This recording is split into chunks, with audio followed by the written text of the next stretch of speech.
Good morning students. Math class 12th में आपका स्वागत है। देखिए, अपन सारणिक के गुणधर्मों के बारे में अध्ययन कर रहे थे, जिसमें 4 नियमों का अध्ययन अपन कर चुके, 4 नियम पढ़ चुके थे। पांचवा जो नियम है वह आपका, यदि किसी सारणिक में किसी पंक्ति या स्तंभ में कोई अचर संख्या जोड़ दी जाए, अशून्य संख्या जोड़ दी जाए, अचर संख्या जोड़ दी जाए, तो उसका जो सारणिक है उसको 2 सारणिकों के रूप में लिखा जा सकता है। ये उसी क्रम में 2 सारणिकों के रूप में लिखा जा सकता है। देखिए, पांचवा नियम क्या है?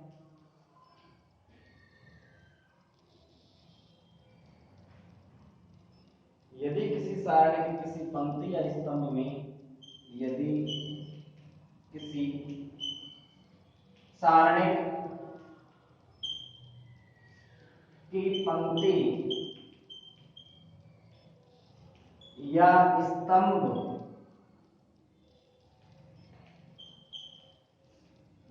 में कोई अचर संख्या, स्तंभ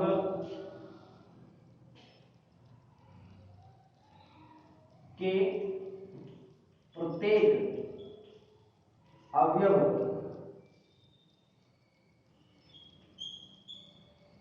प्रत्येक अवयव में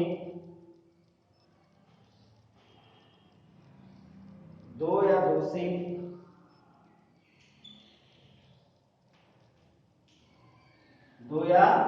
2 से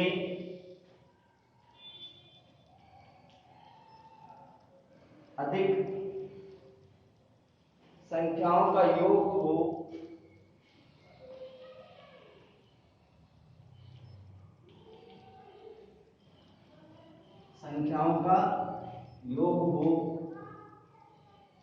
तो जो उस सारणिक है वो सारणिक को उसी क्रम के 2 या 2 से अधिक सारणिकों के रूप में लिखा जा सकता है।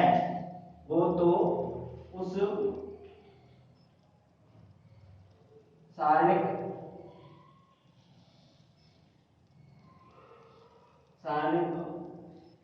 को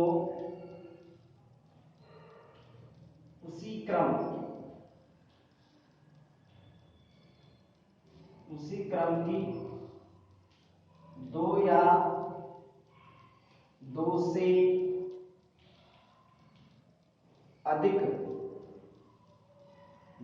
से अधिक सारणिकों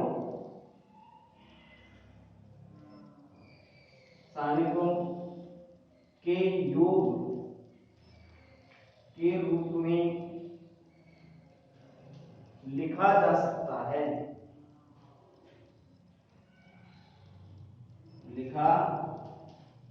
सकता है, पांचवा नियम क्या है इसे समझिए। यदि किसी सारणिक में किसी पंक्ति, यदि किसी सारणिक की पंक्ति या स्तंभ के प्रत्येक अवयव में, कोई भी सारणिक हो और उसके किसी सारणिक की पंक्ति या स्तंभ में, सारणिक की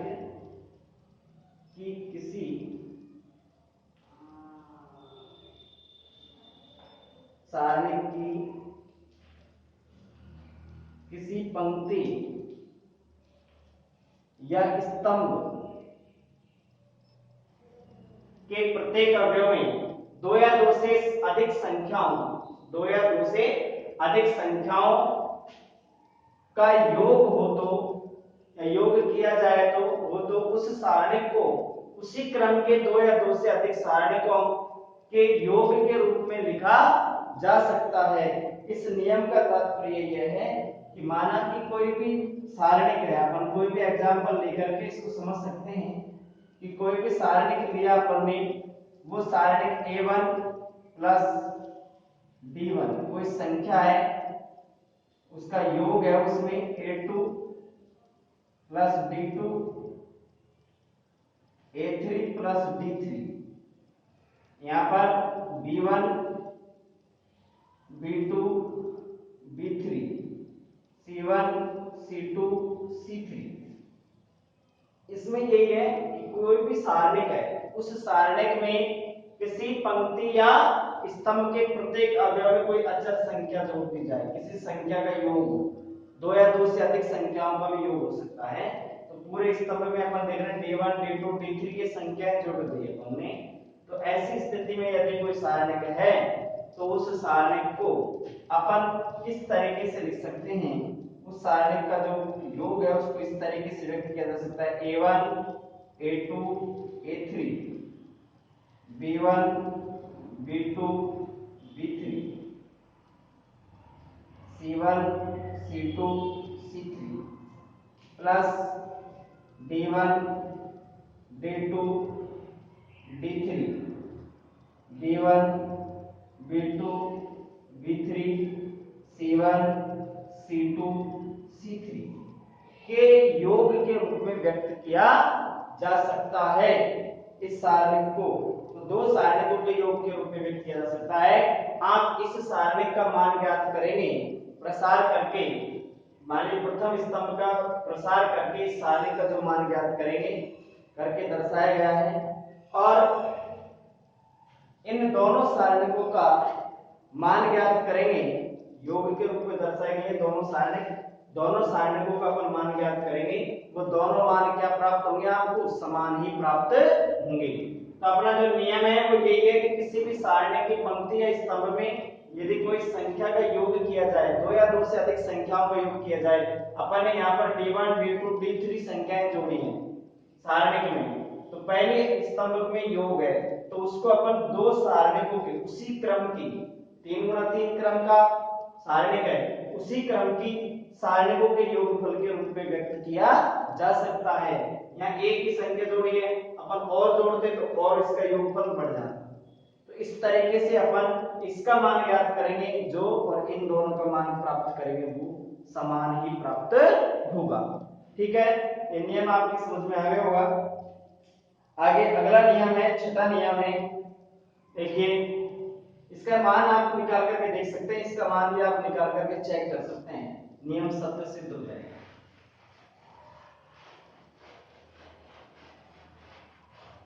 अगला नियम है नेक्स्ट, छठा नियम।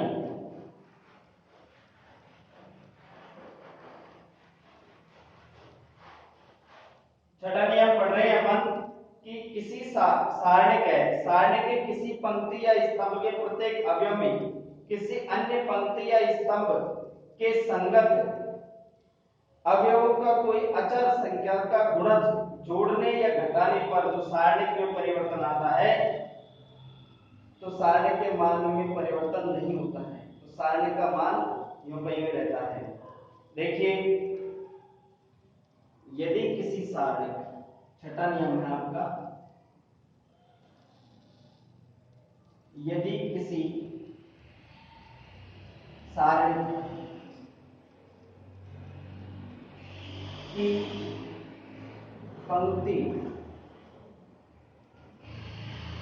या स्तंभ, पंक्ति या स्तंभ में कोई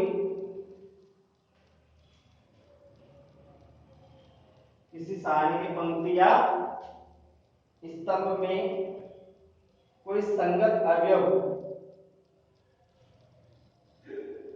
कोई संगत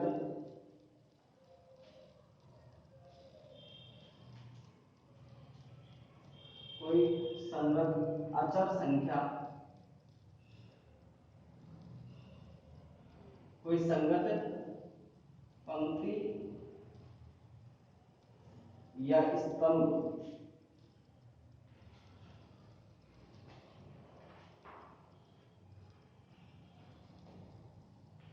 किसी अन्य स्तंभ में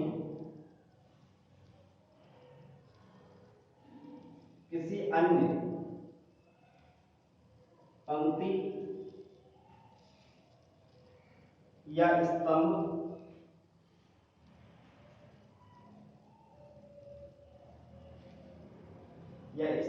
के संगत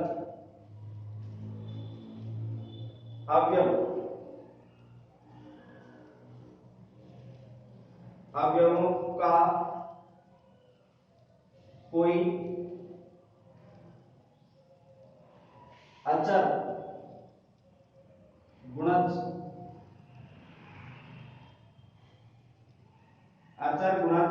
जोड़ने या घटाने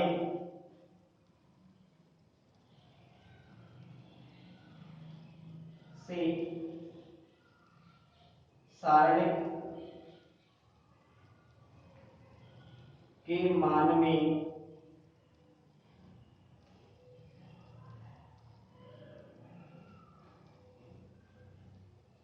कोई परिवर्तन नहीं होता है।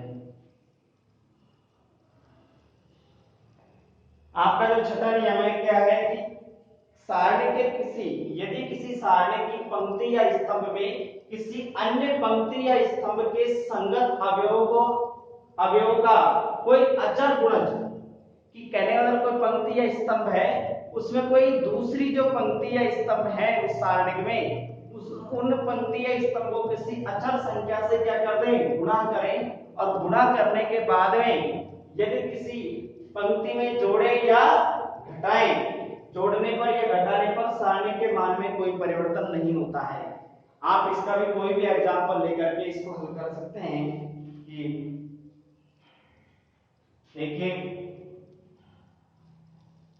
मान लीजिए कोई सारणी लिया हमने A1 A2 A3 B1 B2 B3 C1 C2 C3, इस सारणी का जो मान आप प्राप्त करेंगे, अब इस सारणी में यदि किसी पंक्ति या मान लीजिए इस पंक्ति को तीसरे स्तंभ को गुणा कर दें, तीसरे स्तंभ को k से गुणा करके और प्रथम स्तंभ C1 में जोड़ने पर, तो सारणी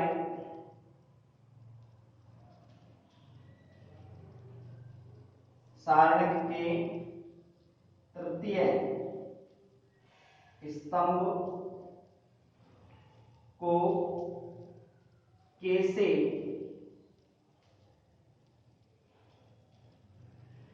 गुणा करके प्रथम स्तंभ में जोड़ने पर,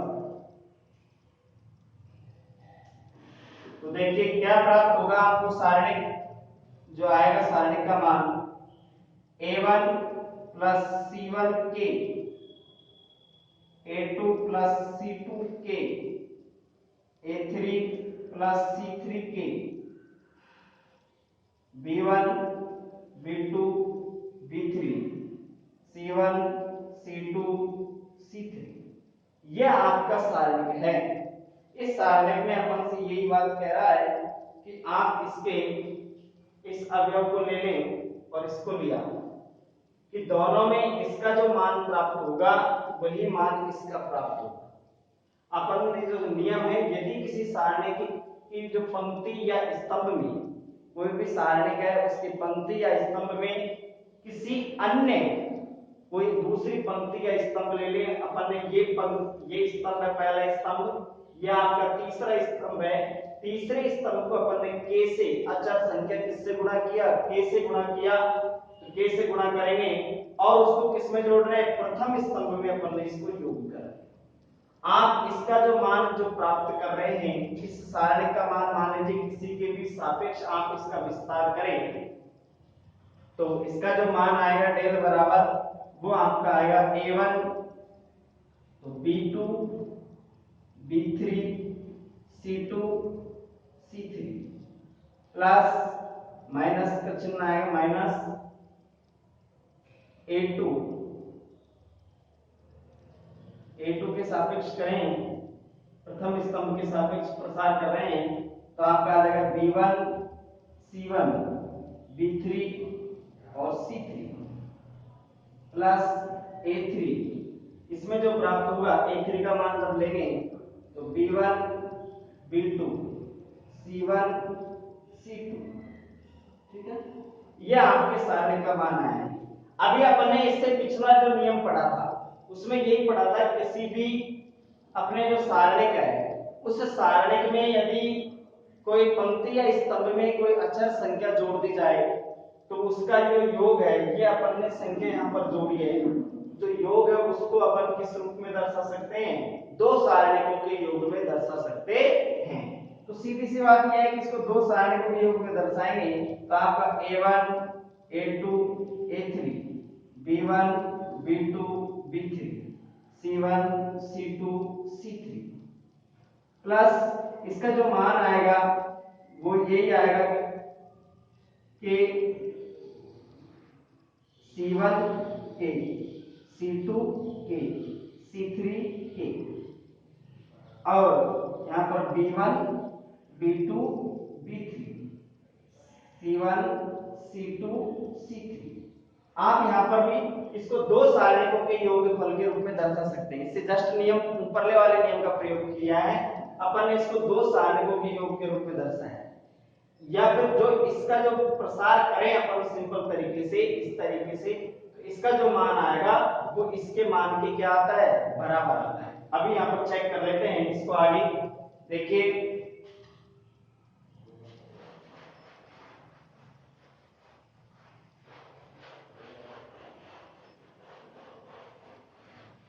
क्या मान प्राप्त होगा यहाँ पर। इसको अपन आगे हल कर रहे हैं। आगे हल क्या आएगा? a1 a2 a3 b1 b2 b3 c1 c2 c3। तो यहाँ पर प्लस यहाँ से k कॉमन ले रहे हैं, सभी में से क्या ले लेते हैं? k को भार, तो k को भार ले लेंगे। इसके बाद में क्या बचेगा? c1 c2 c3 b1 b2 b3 c1 c2 c3। अब यहाँ पर देखिए आप कि जो सारणिक के नियम अपन सवाल हल करेंगे तो वहां पर भी प्रयोग होगा बार बार से। अब यहाँ देखो दो स्तंभ कैसे हुए? समान हुए। जब दो स्तंभ समान हो तो उस सारणिक का मान क्या होता है? शून्य। तो लिख देंगे इसका मान आ जाएगा, ये तो जो मान अपना ये है वही मान है, सारणिक है, तो ये तो आपका सारणिक है प्लस के। यहाँ इसका मान जो आएगा वो क्या प्राप्त हो जाएगा? शून्य प्राप्त होगा। यहाँ लिख देंगे सारणिक के दो स्तंभों में समान अवयव हैं। सारणिक के दो स्तंभों में समान अवयव हैं, इसलिए सारणी का मान क्या होता है? शून्य।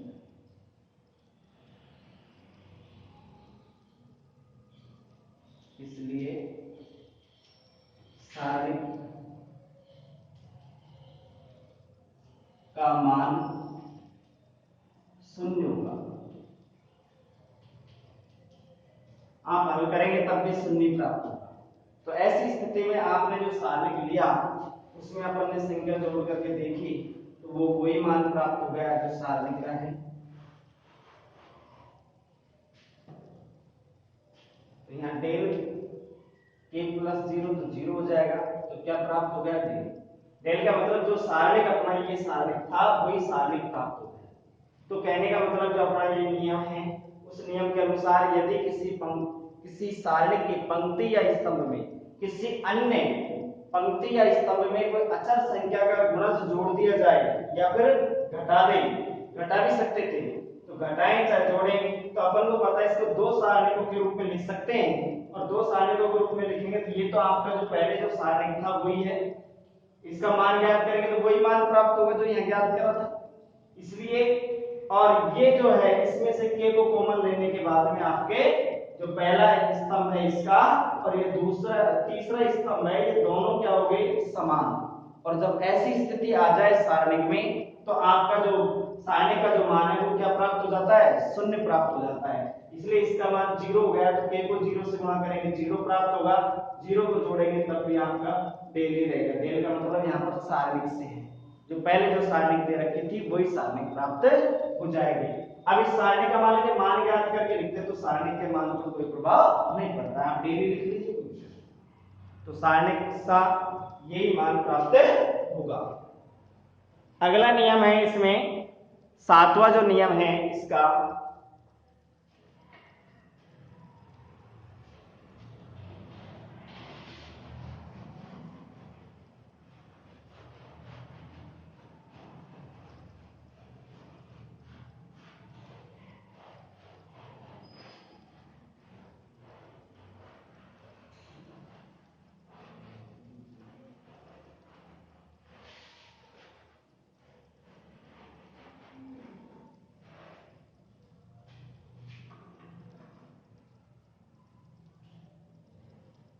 सातवां नियम है, यदि किसी सारणी के किसी पंक्ति या स्तंभ के अवयवों का किसी अन्य पंक्ति या स्तंभ के संगत सहखंडों के गुणा करने पर प्राप्त सारणी जो प्राप्त राशि का मान योग है वो शून्य प्राप्त होगा।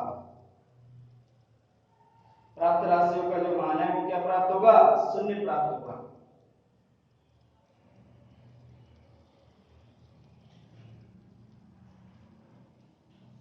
यदि किसी सारणिक की पंक्ति या स्तंभ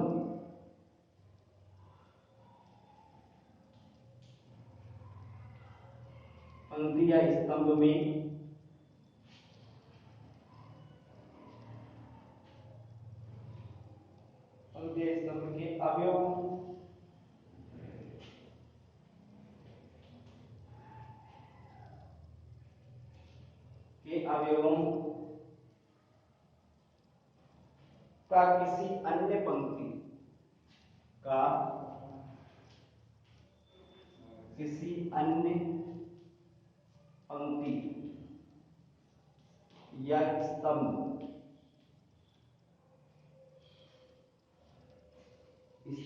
के सहखंडों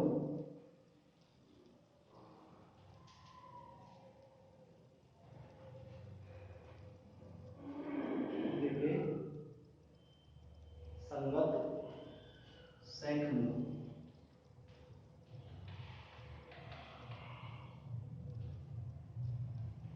सहखंडों से गुणा करने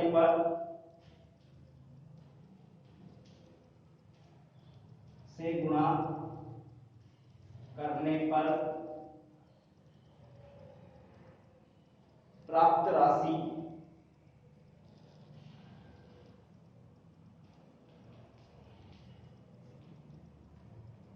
प्राप्त राशियों का योग शून्य होता है।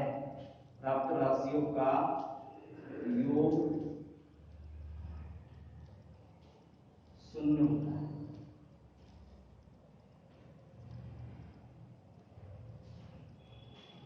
तो ये किसी सारणी की पंक्ति या स्तंभ के अवयवों का किसी अन्य पंक्ति या स्तंभ के संगत सहखंडों से गुणा करने पर प्राप्त राशियों का जो योग है वो शून्य प्राप्त होता है। कहने का मतलब यह है कि आपका कोई भी सारणिक है, सारणिक ले लिया एग्जांपल के तौर पर, कोई भी सारणिक लिया अपन ने, उस सारणिक में ये A11 पहले स्थान पर है, पहले पंक्ति पहले स्थान, A21 A31 A3 A12 22 ऐसे दर्शा कुछ ऐसे, और यहाँ पर A32 A13 A23 A33, यह आपका कोई सारणिक है। इसके सहखंड ज्ञात करें अपन सहखंड के रूप में, तो क्या प्राप्त होगा, इसके सारणिक का जो मान है वो आपका सेकंड के रूप में प्राप्त होगा A11। A11 तो इसका सेकंड से A11 को किससे गुणा करते हैं, इसके सेकंड से। सेकंड ये होगा इसका, ये इसका क्या कहलाता है, सेकंड से गुणा होगा। तो इसको अपन F11 से लिख देते हैं। ठीक है, इसके बाद में देखिए प्लस इनका जो योग करेंगे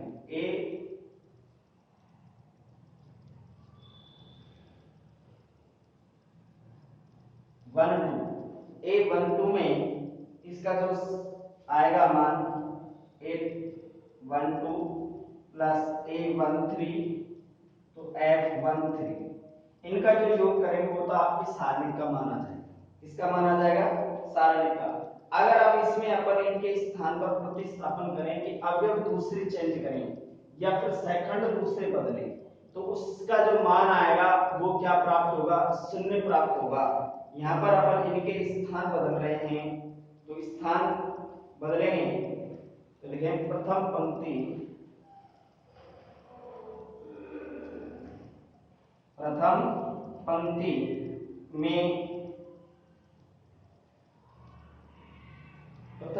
में A11 A12 व A13 के स्थानों पर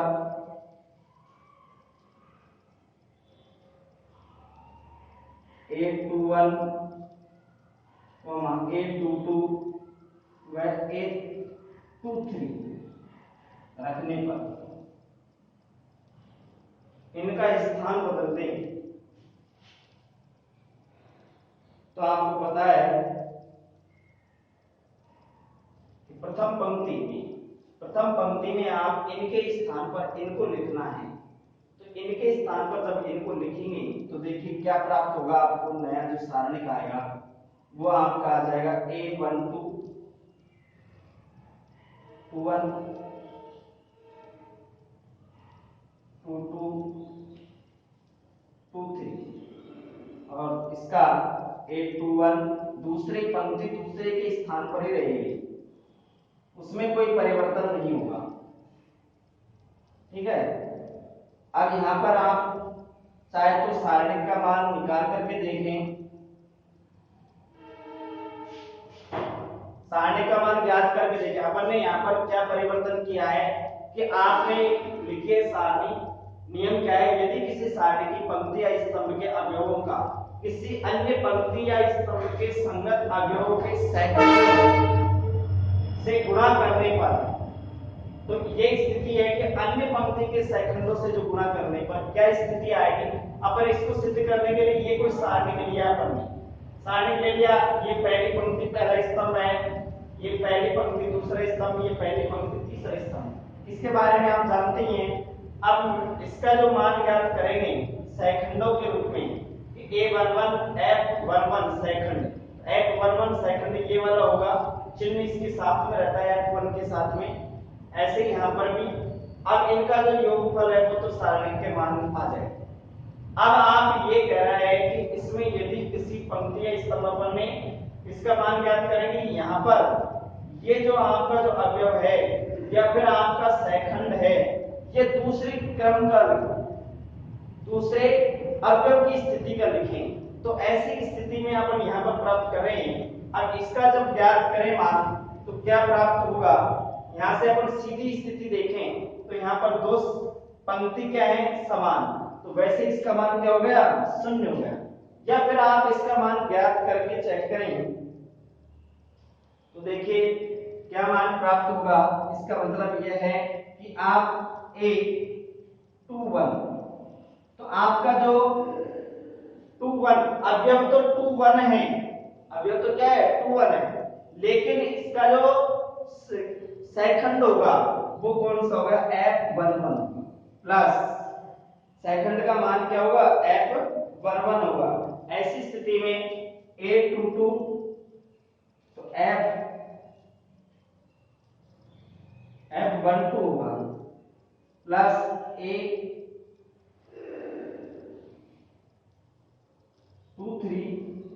तो F13 होगा। कहने का मतलब आपने इनके जो अवयव हैं वो किसी अन्य पंक्ति के अवयव चेंज कर दिए।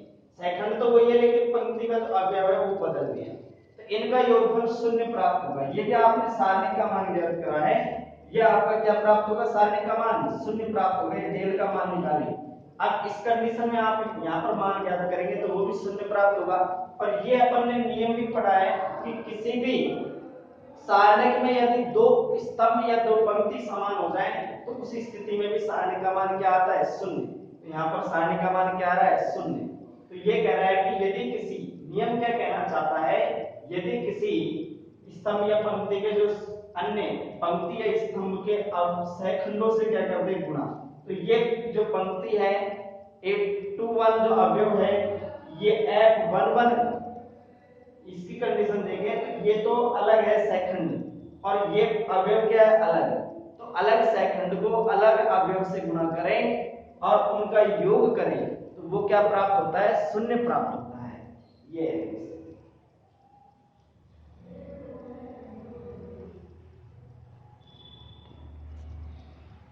Thank you.